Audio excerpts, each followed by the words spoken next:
Hello, I am really excited because I have got the incredible Hen Barker with me today. And we're going to be diving into another Alchemy VA in conversation with. So my name's Susie Sanders. Thank you for listening or watching it and joining us today. Hen and I, we were talking before. I think we've never met. I think we connected about a year ago, and I was very fortunate to be a guest on the Assistants Together podcast, which Hen is the founder and host of. But also, I think we felt like we had a bit of a shared journey, because you're a specialist recruiter, particularly for support and assistance as well, aren't you? And I think most importantly, we have a lot of shared passions in the lines of collaboration and encouragement and support. And I know in all of your things, you're very people-centered. And I think that's probably one of the things that first attracted to me to you. So thank you, Hen. Thank you for joining me this morning. And how are you? I'm so good. Thank you for inviting me. I'm in the hot seat today. I think pressure is on to be able to answer the questions rather than ask them. Oh, I know. Well, how do you feel? Because I mean, your podcast is phenomenal, and it's been running for, I mean, you've done it over a year, haven't you? How many episodes are you at now? I don't know exactly how many we've recorded because we've actually done it in seasons now. So we're doing 8 at a time to release them over an 8-week period. I think it's over 50. Incredible. Definitely. And so how do you feel about not being the host today? I'm really excited. I feel so relieved. The pressure's off. You can ask me the questions and I'll do my best to answer it. Oh my goodness, you will. Well, I mean, I'm really excited to speak to you personally, but also professionally as well, because I think with your background and your experience and the way the world is right now, I think you've got a lot of insights that you can share as well. So can we just take a moment? Can you tell us kind of what your life's like now, what your business is like now, and what's your kind of key focuses at the moment? So, as you said, I'm the host of the Assistants Together podcast, which was a weekly podcast that allowed me to speak to other assistants and people within the assistant community, other leaders and advocates. And that is what I do a lot of the time now because it's so much fun. But I am a recruiter, as you said. I'm based in London, and life at the moment is really very, very busy. It's definitely changed a lot in the last year. And as you've rightly said before we were talking, there's a lot of movement in the recruitment industry and within the assistant space. All big changes create new kind of environments and new working styles for assistants. So there's always that evolution during these really difficult periods of time. So I think that's been a key part of it over the last year for people. Absolutely. Thank you. And well, so can we jump back in time and kind of reflect back on this time last year and what life was like for you and how business was, and I guess I'd love to hear your observations on some of the kind of big changes and what some of those shifts are, whether they be for the greater good or not. But what was life like for you last year? Last year was an interesting one. I have to go back a little bit further in order to give some context on last year, because I'd spent some time out of the workplace and I started my business quite a few years ago, built it up, and then had to kind of bring it to a really small offering for people. And I worked really with clients and friends who needed my help because I was at home with my son who wasn't very well. So in 2019, I thought now's the time for me to kind of build a business again, get back full time into what I really love doing. And I've always loved being in recruitment. And I know it gets a bad rap, but in the space that I've worked in, I absolutely loved it. And I loved all the people that I worked with. It was about the connections in the community. And so in 2019, I was like, little did I know what was coming. I was like, wow, this is what is going to happen. I'm going to build my business back up now that I've got the space. And I think, in life, often when you make big decisions, other things happen and cause that course to be a little bit different than you'd expected. And so In September 2019, I was told that I had to have a really big operation. I had to have a hysterectomy.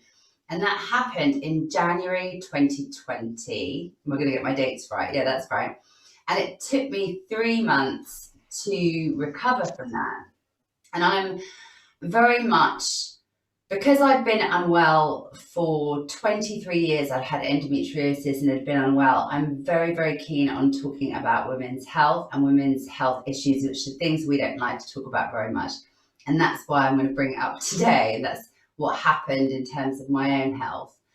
And so it took me 3 full months to recover from my operation. And then we went into a lockdown, and I started to have conversations with people about what was happening in their lives at that point. And I thought, I really have to identify what's happening. How can I talk to the community and share what's happening about people's jobs, people's livelihoods, the stress that people were under.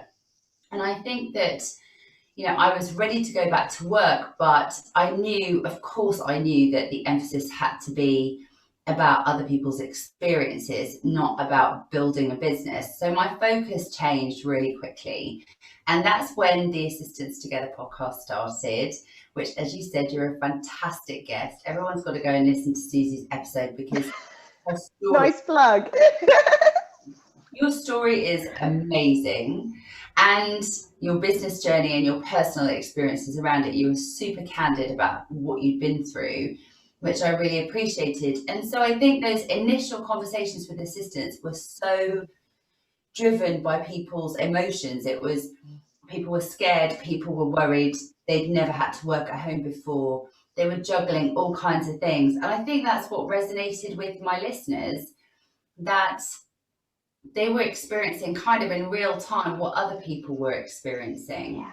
So that was really, really helpful. And so the last year was really about community for me. It was about sharing the information that I had and have about work and careers and how to build the sort of framework of your career and how you want to do that. But I've spent a lot of time sharing information just about practical things like interviewing, job searching, how you navigate a pandemic job search, for example.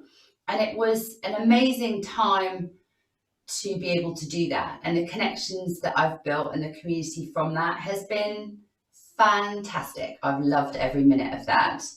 But I know it's been incredibly hard for a lot of people, professionally and personally. So it was really a chance for me to be able to shift my focus and give what little information I have about careers and things. So that's what the last year's really looked like. Oh, it's incredible. And thank you for your kind words, but also thank you for your openness about your situation and your journey as well. And I think one of the things we were talking earlier, weren't we? One of the things that I felt I could open up with you, and I love this ethos that you have about sharing those stories and community and connection. And I think there's something so, it's a basic human need, isn't it? There's something so primal about that connection. And I think more than ever, that past year, the work that you do is just so invaluable for that sense. When we are all in this state of fear, panic, we've all got our own separate battles going on. To be able to connect, listen in that way to what other people are going through, it's inspiring, isn't it, really? I think it's been amazing, and I think the success is purely from them being prepared to share their experiences and their knowledge and not be rigid. And that's one of the things I found really refreshing around the last year, which, although it has been incredibly difficult for so many people, what I feel is really lovely in the sense that what's come out of it is that we have, I think, been more open to having a conversation with someone we don't know. Yeah. Talking about things that aren't straightforward and easy, and sharing difficult times, and whether that's from a perspective of running a business and being a mother, which I am and you are, and having that freedom to talk about it, or to say for people to say, I'm out of work, I'm finding this really difficult. Those were new things that people were more open to do, because I think the framework of our lives had changed, and that had given us like permission to be able to talk about things more in a more real way, not just like in a professional way. You're so right. You're so right. And I think I always get the words permission were in my mind as well, because I think, whilst we have all been so isolated and removed, we've also, there's people that I've felt closer and a deeper connection to. And I think, as like you, I'm a mother, and I run a business, and once upon a time I would have had like anxiety attacks about my son joining a Zoom meeting or something. I've always tried to keep the two very, my professional, my personal life very separate.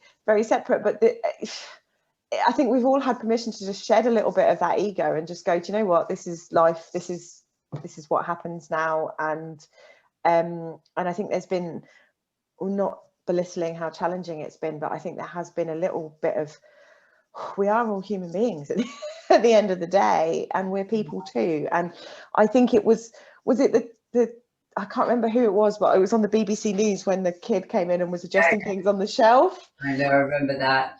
It's like, yes, and the guy that was doing the interview was like, I think it's better on the left, and like I was just like, yes, yeah.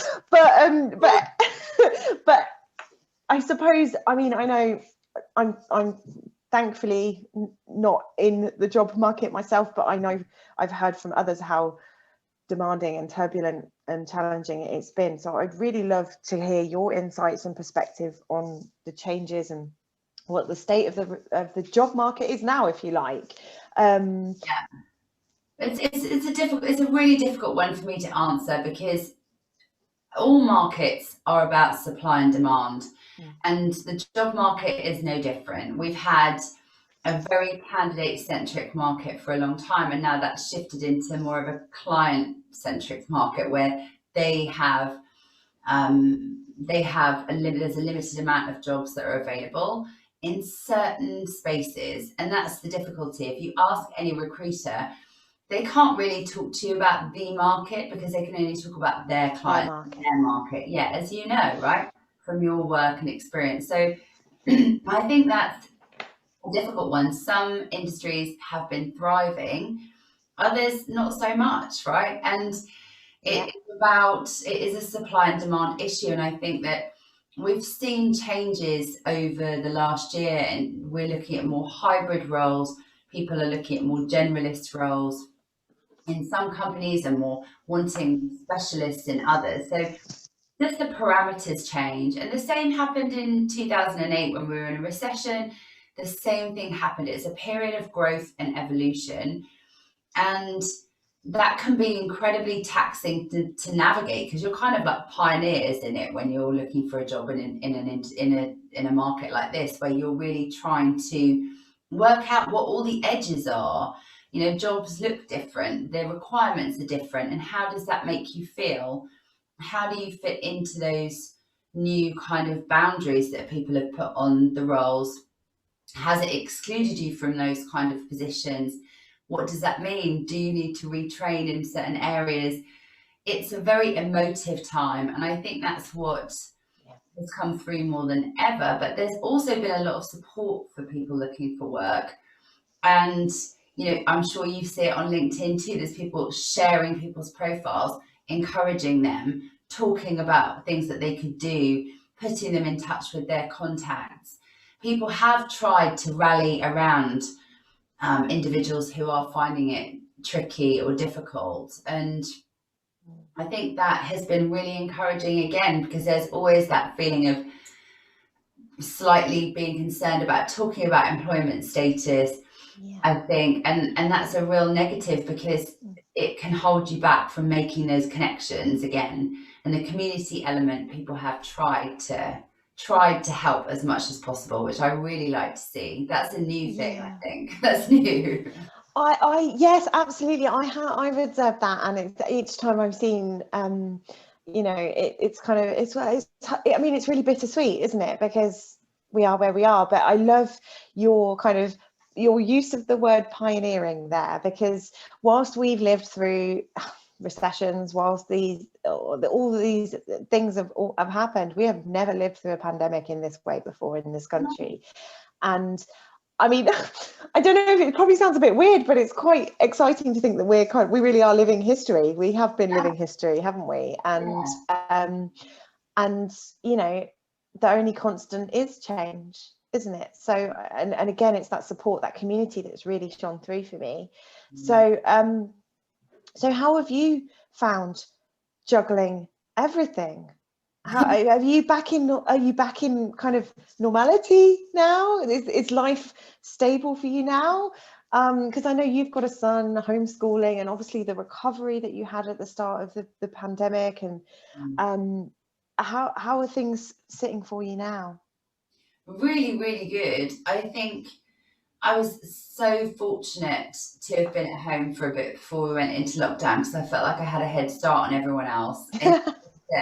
I'd already had that 3 months of morning being able to go outside and actually feeling that my life had got very much smaller, because I just wasn't physically able to do the things that I used to do, you know, socializing, being with friends. I just wasn't well enough.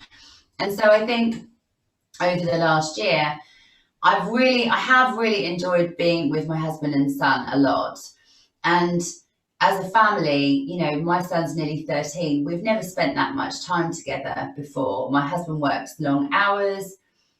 You know, I like working long hours too. I really love working. So I don't feel like it doesn't actually, and it's really disgustingly cliched, but I really, really enjoy it so much that I would do it all the time if I could. So I think having that year together, it's been really incredible for us to kind of get to know where we all are with everything and respect each other's work too. Yeah, it's been a really good thing for my son to see both of us working and demonstrate kind of what we're up to, you know, and how we're living our lives. I've really enjoyed that element of it, but I've missed so many other things like everyone else too. yeah. It's really good to hear that, because we've all been stuck in our own little bubbles at home, haven't we? But I feel much the same as you. It's been a real time of kind of discovery and connection, in a way. And again, I love that. I mean, my work ethic kind of is a similar place to yours. But again, I know I suffered with a lot of guilt throughout the whole lockdown period, because I had a business to run. I had people that counted on me, and I had people that I needed to support, but I also had phonics to do, and we were talking about phonics before, weren't we? And I had this real battle with guilt about, you know, having to spread myself too thin. And but one of the things I worked with to kind of reshift that around was actually, I know my boy's very small, but I'm demonstrating a work ethic to him, and I'm also giving him some insights into what it takes to run a business. You know, admittedly, he was very good at doing the shredding. That was probably about as far as it got. But they don't teach you business at school, do they? So No, they don't. And I learned a lot from watching my parents. They definitely showed me and taught me through, you know, just life and what they were doing, how you get stuff done, what you do.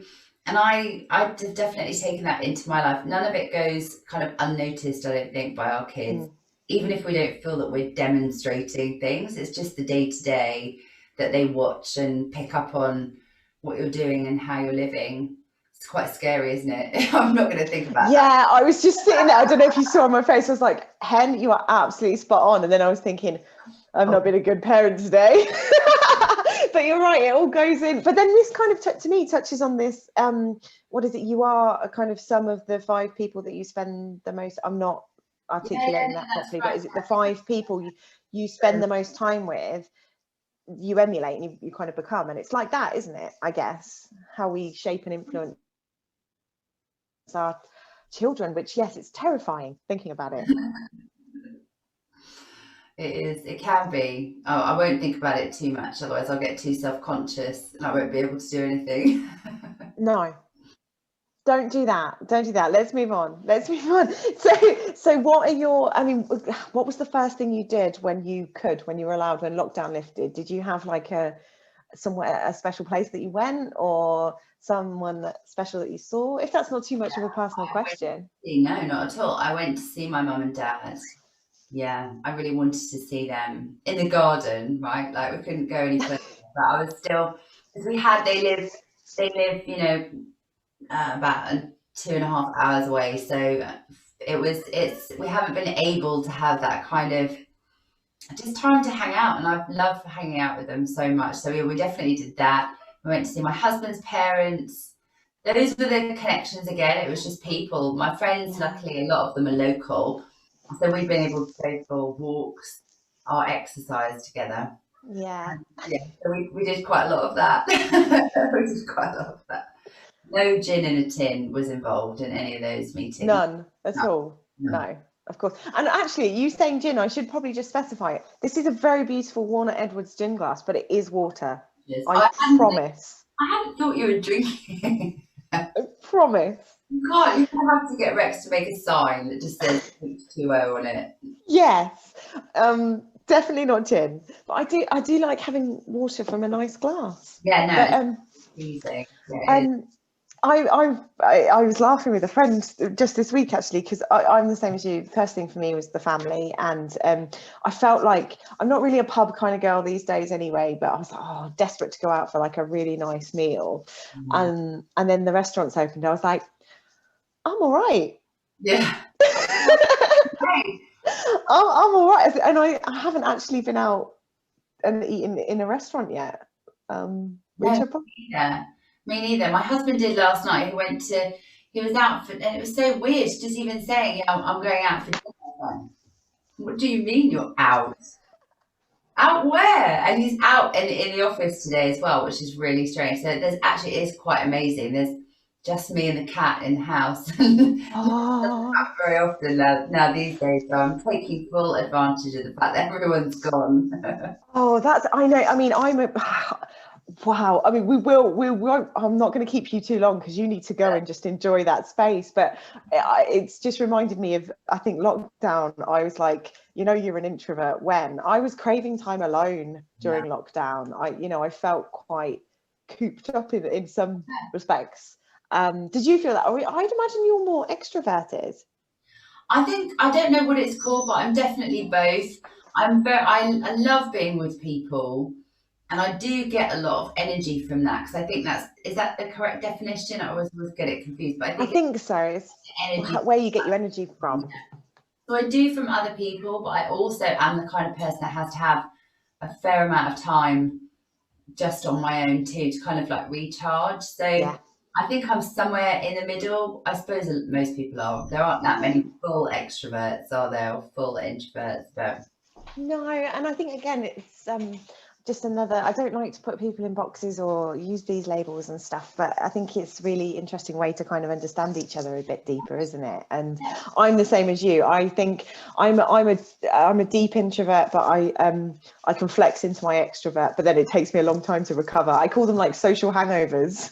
Yes, I have those too. If I go out with my friends, then I definitely have to have a few hours the next day. I can't go straight into another, like the social gathering after that.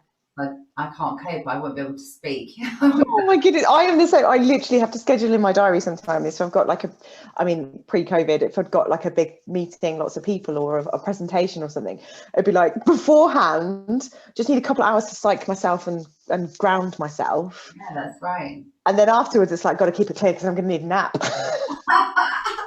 You're good at naps. So I can't nap. You can't nap? No, I can't. I hate doing it. Oh, I love a nap. I know. I'm envious of you for having I would like to be able to do it. It seems really appealing. And every time I've ever tried, I was like, this is horrible. I need to get up instantly. Oh no. I'm not a great sleeper. So I think a little, and to be fair, I used to be quite militant with my naps, and I'd have a coffee before my nap. Oh, that's interesting. Because it takes a while, 20 minutes or so, I think, for caffeine to kind of get you. So I'd have a nice little coffee, on the sofa or in bed. I'd have a little kind of, and then I'd literally have a little 20-minute nap, and that'd sort me out. That's a good idea. I'm going to try. I'm going to see if I can manage that one. Yeah. That's actually a good idea. But then sometimes because I found if you nap too, we call them, I mean, we're going way off topic here, but we call them danger naps in our house, when you go for a nap and you don't set an alarm. That's intense. I'm not sure that my control freak, that needs to allow for that. But then then if you sleep too long, you wake up groggy, and I hate that feeling. That's why I don't like doing it. Yeah, maybe try a little power nap. I'm going to try a little. Close my eyes for 20 minutes. Yeah. But then that works for me. But I say I'm not a great sleeper, so I'll try it. But it may morph into a power nap, may morph into a danger nap, and I might be all over the place. Sometimes, I mean, this is tragic, isn't it? It's how exciting my life is. If my son's gone to see his grandparents or something, I was like, I'm going to go for a danger nap. The last year's been a bit like that, though, hasn't it? It has. There's no rules in lockdown. Anything goes. You just do what you've got to do. Yeah, so where, what's the next year looking like for you? If we're looking ahead, what are your hopes and dreams? And I mean, I'm not asking you to deliver your business strategy here, but what are your, unless you want to, but what are you hoping your business is going to what's in store for your business over the next year? I would say, so I think it's a couple of things. I was thinking about this question. It's so difficult. I'm not very good at plans and mapping things out. So I was thinking about it I was really racking my brains about how I was what I was actually going to do over the next year, because everything's relied over the last year on kind of what's happening externally and then responding to it. So it was a good question to ask me, because it put me in a position where I had to really think about it, and I really appreciated that. I think that the next year for me is going to be about building more of what I've already started. The community element is incredibly important for me, and I've watched communities kind of build into very big communities over the last year or 18 months, and have been really impressed how people have actually come together to support one another. And in the assistant community, that's been happening slowly over the last 10 or 12 years, but it just brought in so many new people to that space, because we were all in this situation, I'll call it a situation, together.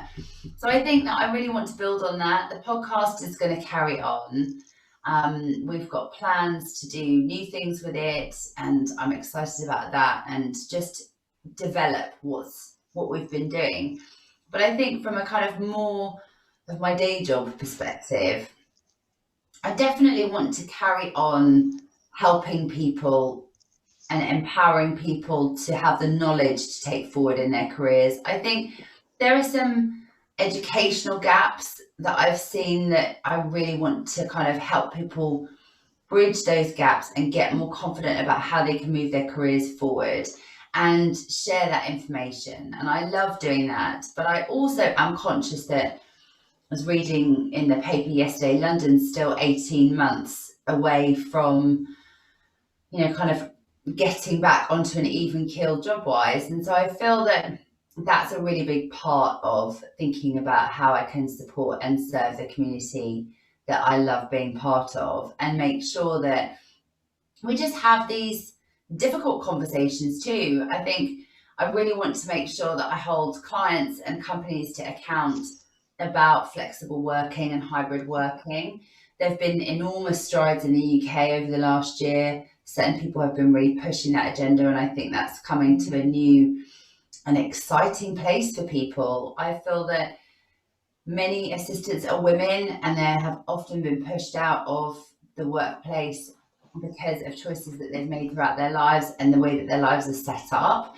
And so that is a really important part too. I want to make sure that the companies that I work with understand that and start to make allowances for it. Like, I don't want to go back to the old way of doing things. And kind of fall back into that mentality. I want to make sure that we're continuing to have that. They're challenging conversations, but they're so needed. Yes. I feel, we've all been propelled forward in lots of ways during the pandemic and over the last year. So it's about not letting go of that, but being really conscious that those things have happened. And then how can we keep moving forward? How can we keep creating better opportunities for people while we're in this period of transition, rather than just letting it slide and going back to what we'd already done? Oh, That wasn't working for anyone. no, oh, you said that so eloquently, and I could feel the goosebumps kind of on my arm as you were saying, because you're absolutely right, and I think it is a huge opportunity, and it's kind of warmed my heart and given me hope to see how many companies have totally just embraced this, and how many, oh, we're not going back to the office now, we're going to bring in true flexible working. You know, how many employees have had a taste of flexibility? And for me, fundamentally, it comes down to trust, isn't it? And you know, I was having this conversation recently with our latest franchisee. So she started her business, she launched her virtual assistant business with us in January, and she was working from home employed before then. And we were talking about the comparisons between being self-employed, running your own business and working from home, and being employed working from home. And you know, she kind of still felt, you know, I haven't moved my mouse in 10 minutes, somebody's, you know, there was this real, whereas now, like, she's a businesswoman, you know, I'm not monitoring what she's doing, I don't care, that's up to her. But and again, to me, that just comes down to the culture and trust that an organization has, and the will it has to want to empower its workforce, and you know, get and retain the best talent, right? People want flexibility. They do. I think the trust issue has been really interesting, that companies weren't really prepared to extend that to their teams. They didn't really want to. And then they were forced into doing that. They had to take this kind of leap of faith, because otherwise their business was just going to go under. So they had to take and embrace that trust with their employees in a different way. And that forced them into understanding better that people can be trusted. You know, they're adults. Yes, there'll be some people that don't do everything that you want them to in the way that they do it. But on the whole, companies, I think, have been forced to admit that people can do things for them and not in the office. And what does that mean for our culture? What does that mean for business? What does that mean for people in their careers? And I think there are some very challenging conversations about what that means for talent in terms of recruiting new people into the business and attracting it. Because I know that while the market's been very tough, on the other side, people are much more savvy about what they want, and they have higher expectation. And that's putting other companies into a difficult position to try and meet that expectation, which is a great thing. Like, that's the case. So it's been difficult for some people, but also hopefully that period of change means that companies are forced into continuing it. But we can't let them slide back, for sure. No, absolutely. And you know, we've seen it from my perspective as well. We've seen it from clients, you know, inquiries and new clients that we've brought on. I think a lot of the smaller businesses, predominantly who we support, have gone, oh, okay, this remote thing does work. You know, a lot of the barriers that have been created around how it couldn't work, and around outsourcing, and it's all kind of like it in larger companies, it's been kind of forced upon them, and they've realized it works. So you're right, we can't go back. We can't go back, not now. No, it's so important to so many people that they can have an opportunity to create the life that they want whilst being able to work effectively and in a productive way. It doesn't have to be, and you and I have said this for a long time, because that's the way that our careers have been set up, and we know that working for ourselves and being able to work remotely has been fine. Like, there's no barrier. But I think it's really exciting that you're saying that, you know, clients are coming to you and not having that. You don't have to have that same discussion in the same way, because everybody's been doing it. Yeah, it's been something quite liberating about that, and again, I feel like we've all had our eyes open to so much more. You know, there's been so many innovations and so much more choice, and and yeah, I'm with you on this. I really hope that it's the dawn of a new age, if you like. And it's interesting, just to go back to what you said about planning. And I know you're a bit of I similar to me, and I'm going to call myself a control freak. I'm not going to call you one, but I know you like to control and plan. And I found that's another thing I found quite difficult, because as you said, you've not been able to stick to the plan, you've not been able to look ahead. It's been a very reactive time. And have you found that difficult as well? Because I struggled with that. I think that because of where I was in the business, I was quite happy to be able to do that in that way. And actually it suited me quite well because of homeschooling and the kind of things. Just, you plan something when you think, okay, well, we're at home for this many weeks now, and then they'll go back to school, and then it wouldn't happen, and then it was a staged return to school, and all the parameters kept changing. And it was good for me. I think it was good for me not to try and work through those things in a kind of what I would normally do, which is try and manage all of it, but to kind of be more relaxed about it and allow it to happen. So I think it was probably a good thing for me to do. I don't want to do it forever. I want to go back to being able to manage. I just want to put that as a quick disclaimer, okay, right? I didn't mean that forever. I just meant I was happy to try and learn to be better at it, and now I'm done. Love that. And yeah, I agree. I mean, I think learning to be more fluid was definitely an opportunity for me to grow and change, but especially like with our marketing within the business as well, because we're normally quite structured, and it was like, oh, can't read the room as easy now, so we're just gonna shorten things now and just deal with where we are. And I suppose, I think we've spoken about this before, that it's being present more, isn't it? But yeah, I think we've all had to embrace that. But okay, I will talk to you all day if you let me, and I'm very mindful that you've got a house to yourself, that you need to go and like sit into a bubble bath or something. So before we part ways for today, what would be, if you could share a prediction or a dream or something that's going to be kind of in the news or on the headlines on the front page of the paper in like a year's time, or there's no rules here, this could be personal, business, world, there's no rules, which I know makes it more difficult. Yes. What would it be? I mean, it's got to be related to something we were talking about before. Yeah, right?